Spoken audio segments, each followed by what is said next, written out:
পাচ্ছেন যে আমি দাঁড়ায় আছি যে এই পানের হচ্ছে বড় মালিকের সাথে একটু কথা বলবো। এটা কিভাবে এই নিচে থেকে এটা গাছটা কিভাবে উৎপাদন হয়? মামা এই গাছটা কিভাবে উৎপাদন হয়? আসলে এই গাছটা আগে হচ্ছে এই যে যেমন এটা একটা বল, আমরা হ্যাঁ, এখান থেকে যদি ভেঙে আবার ভাঁজ দিয়ে আবার মাটি এখানে এতটুকু ফোড়া লাগে, তারপরে ওখানে একটু কাদা করে নিয়ে ওটাতে লাগাই দিয়ে আবার ওটা বোঝাই দিলে ওখান থেকে গাছ আর কি আবার হয়। চলে আসে। আবার হয় ওই একবার লাগাইলে হয়তো 5 বছর 10 বছর হয়ে থাকে।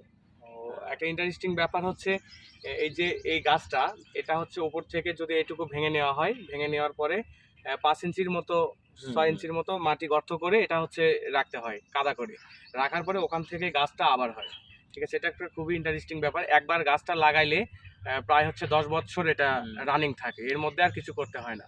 আচ্ছা মামা, আপনাদের তো হচ্ছে রাজশাহীর পানগুলো তো বাংলাদেশের মধ্যেও বিখ্যাত। হুম। তাহলে এই পানগুলো বাংলাদেশের সবটা জায়গাতেই তো হ্যাঁ, চলে। প্রতিটা জেলাতেই যায়। কেন বিখ্যাত? মিষ্টি পান বলে? আসলে অন্যান্য পান দেখা যায় যে ঝাল টক এগুলো, কিন্তু হ্যাঁ, হ্যাঁ। এটার হচ্ছে স্বাদ আলাদাই আর কি। এখানে আর কি অন্যান্য পানের থেকে অন্যরকম একটা স্বাদ পাওয়া যায়।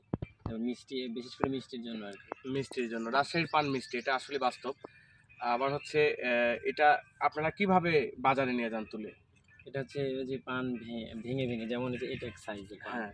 এটা ভাঙা লাগে, এটা ভাঙা লাগে, যখন যে সাইজ ভাঙবো, এটা একটু যদি বড় হয় তাহলে এই মাপেরই সব ভাঙবে।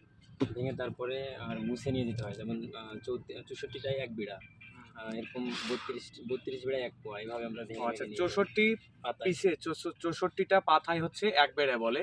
তারপরে এভাবে একটা সাইজ আছে। যদি এই সাইজের পান তোলা হয় তাহলে পুরো বড় থেকে এই সাইজের এই পানগুলাই সাইজের, উঠবে। হ্যাঁ। তারপরে বাজারে যাবে। হুম।